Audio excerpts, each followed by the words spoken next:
Dear students, வணக்கம். Hinsberg test is used to identify alcohola, ketona, amina, alkyna.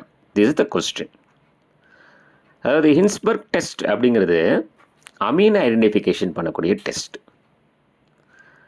அதாவது this test use to distinguish between primary, secondary and tertiary amines. So இந்த Hinsberg reagent அப்படிங்கிறது என்னென்னா, it is a benzene sulphonyl chloride C6H5SO2Cl. சரிங்களா? இதில் இந்த அமீன் அப்படிங்கிறது பார்த்தீங்கன்னா ஒரு நியூக்ளியோஃபைலாக ஆக்ட் ஆகும்.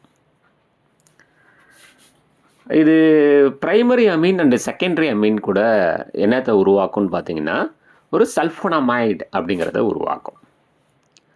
இப்போ இந்த பென்சின் சல்ஃபனைல் குளோரைடு எடுத்துக்கிட்டு ஒரு எத்தில் அமீன் எடுத்துக்கிறீங்க அப்படின்னு சொன்னால் எத்தில் பென்சின் சல்ஃபோனமைடு அப்படின்றத உருவாக்கும் ப்ரைமரி அமீன் கூட.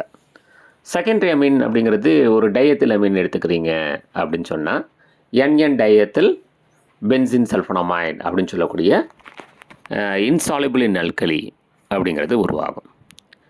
ஸோ இந்த மாதிரி சல்ஃபோனமைடு உருவாகாது யாருக்கு அப்படின்னா ஒரு டெர்ஷரி அமீனுக்கு.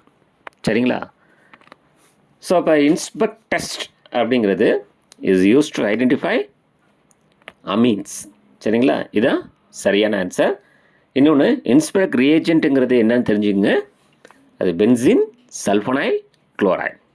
ஓகேங்களா?